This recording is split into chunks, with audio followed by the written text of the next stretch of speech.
Tonight, the first of the 3 seminars, we're going to talk about biomechanics and injuries. And Dr. Hecker is going to start with his talk tonight, and then I'll take it from there. We appreciate him coming out and lending his expertise, which we are valuable and lucky that he's in the community. So we did get questions on email from some of you and submitted those. Some of those we'll try and go over. If it was one that was a little bit more of an individual thing, we may ask you to just grab one of our staff physical therapists here. So physical therapists in the back, we just raise your hand. I'll note them again at the end, and you can come grab them if you got a specific question. We're happy to try and help those. So reminders, the next one is Wednesday, April 4th, and that's going to be injury prevention. Craig will tell us just a little bit about that in a little bit. And then Wednesday, April 25th, Rebound to Run. We'll also tie all the things that we're talking about in the seminars up together. Tonight's giveaway, when you signed in, Kelsey, when you want me to hand that up? At the end. We'll do it at the end. Yep. Good. And then the other thing is that part of what we're trying to do as a company is educate the active, endurance, runners, healthy people in our community. And as part of that, we have a consultation program that we do. Normally, it's a $25 cash program where someone can come in, meet with a physical therapist, go through a few quick tests. And we basically want to then guide you to one of 3 things. One, you might just need a quick bit of information, which we give you right there, and off you go. Number 2, you might need to see a specialist for something, okay? And when you go to see a specialist, we would prefer that you go to the good specialist, okay? And so we would route you in that direction, okay? And then the third thing is sometimes you just might need a course of physical therapy to get things straightened out, okay? All right, without further ado, Dr. Hecker, appreciate you coming in. I don't have a barber, by the way. I don't know where that came from. One, I want to say thanks, Brad, for inviting me. 2, I just want to say that, much to I'm sure most of you guys' disappointment, I'm not a Wartburg graduate, and so hence I can't wear a goatee. But I was taught by some very prestigious Wartburg graduates at my medical school, Dr. Wheely, Dr. Cheatham, and Dr. Howell. I'm very grateful for what they instilled. Go ahead and talk. So, all right, so we're going to chat about shoes or no shoes. How many in here are trying or working on any of the barefoot running stuff? So a few. Good. All right, so obviously this is starting to become a really, really popular subject, especially amongst the running crowd. And even, I would say, against the non-running crowd, you see a lot of people running around in little 5-finger shoes and those kinds of things. So we're going to kind of look at what's good, what's bad, and kind of what are the things to pay attention to, and kind of how to deal with it correctly, kind of think through it correctly. All right, so the first one is in consideration of biomechanics. You know, everybody knows, you go to a running store, you're told, oh, you're a pronator, right? So I want to dispel the myth, everybody is a pronator. Everybody pronates, okay? The bigger question is, you know, how do you control that? So, you know, over-pronation is kind of flatten that foot out more, under-pronation is basically a high-arched foot. But everybody pronates, and the big question again, how do you control it? So you have 2 ways of doing that. You have external control, you got internal control, right?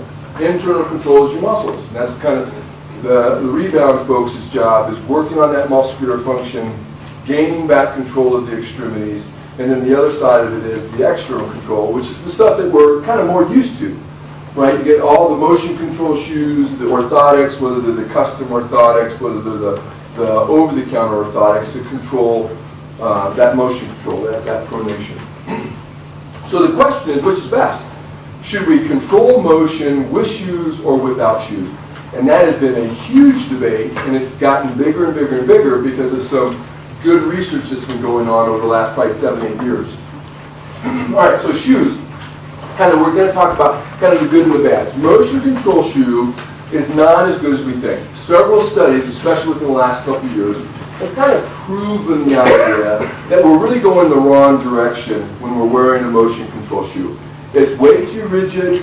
We have lots of ways of testing muscle function now.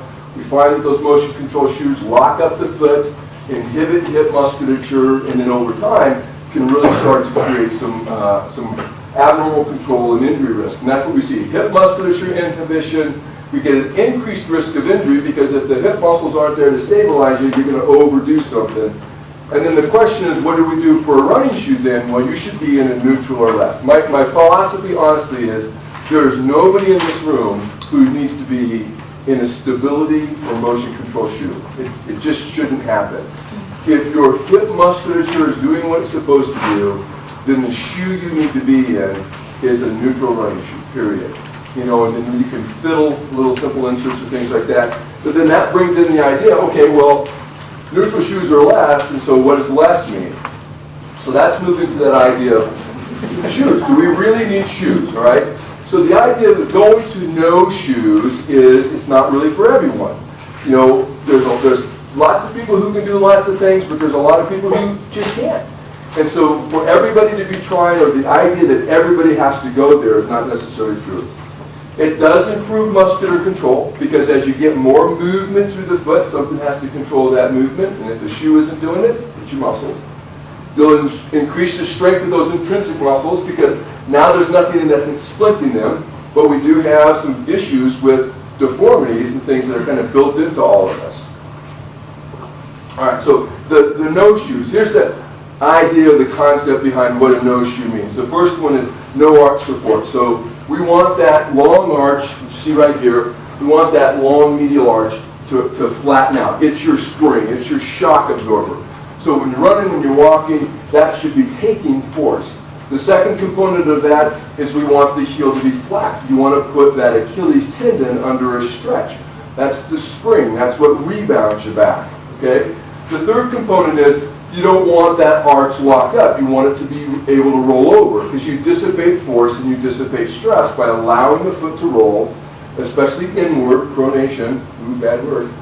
And then the last component is you want that foot to be able to splay out. That front of the foot should splay. And if you really think about that motion, as you kind of land flat, and that front arch extends, that medial arch extends, and you roll over, all that motion is just one heck of a great shock absorber. So you can sit there and say, hey, yeah, that's great. Let's all go barefoot because we got the best shock absorbers around.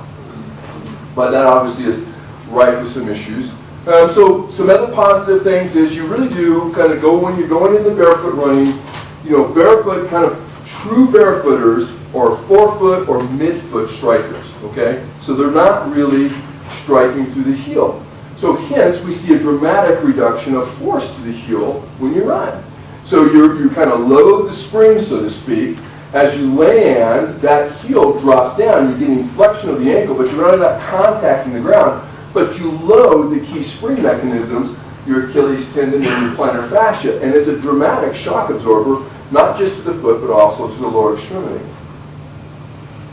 So, and then the other thing you get with it is proprioceptive feedback. Who knows what proprioceptive is? Yeah. This, basically your body knowing where it's at in space without you looking. You know, if I close my eyes and I fall over, well, I have poor proprioception. If I look at my feet, hey, I know where I'm going, that's not proprioception, okay? So this is giving feedback. So if your foot hits the ground and it has good sensation, good strength, that proprioceptive feedback is going to go all the way up to the hip and engage muscles. If the proprioception is poor, now we're going to get more motion because our body, that feedback mechanism from foot to hip is poor. So now we get a lot of abnormal motion because proprioception is not where we want it.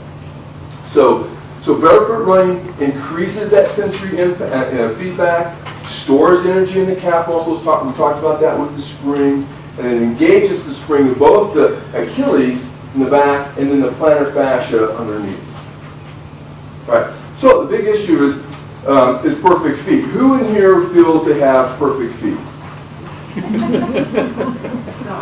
No one. Right. So these two guys are probably your two biggest researchers.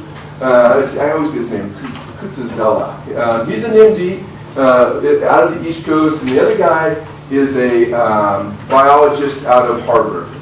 Lieberman, I think his name is.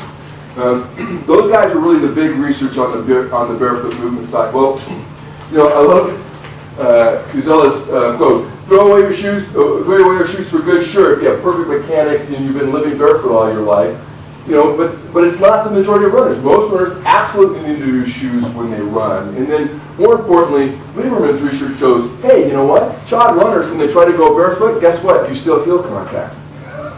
You don't instantly, the minute you take your shoe off, start running on the front of your foot. You still heel contact, and a lot of them stay that way. They tend to stay with the heel strike, just slightly flatter, when out of a shoe, but those who grew up barefoot or switched to barefoot running most often use forefoot strike landings followed by heel contact. So it's hey, if you grew up barefoot, you're going to probably run on the forefoot. If you didn't grow up barefoot, you're probably going to be a heel contactor, okay? And that's important because you get, all of a sudden you're told, no, you got to go barefoot. And we just talked about how great striking in the forefoot is and how great it's just going to unload you. But if you start going barefoot, are you going to strike that way? So that can create problems, right? And that's exactly what we see with our clinic practice. All right, so the other thing is deformities, compensations, right? Who in here has maybe a few deformities? Anybody have a bunion? Anybody have a hammer toe? Right? We're born with some of these deformities, so, kind of the knock knee, the internal tibial rotation, our bones didn't rotate like they were when we were young. Some of us have flat feet, some of us have high arches, some have bunions.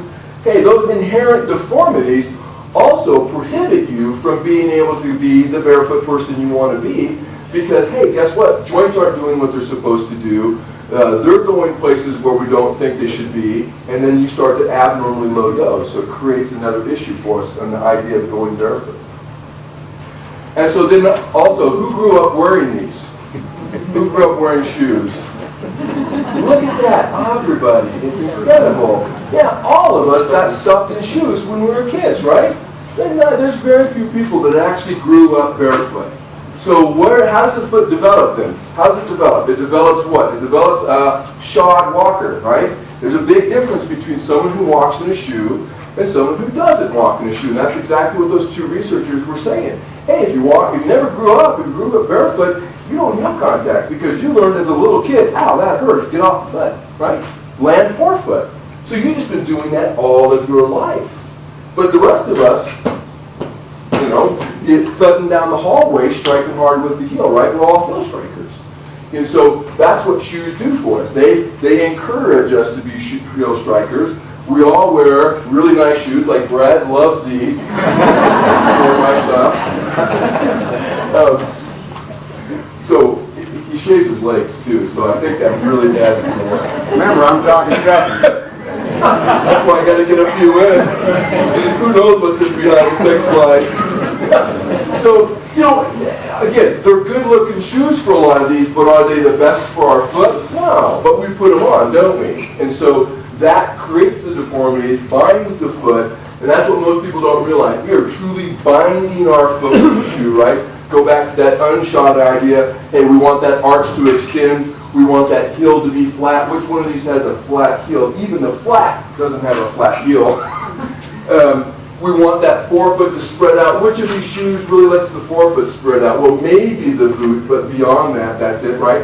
So all of them are binding our foot. Well, if we're binding the foot, we're locking up that spring mechanism in there. We're minimizing what that's doing, and we're translating force upward. So that's what we've been doing, though, all of our life. So that's who we are. That's what our body expects, right?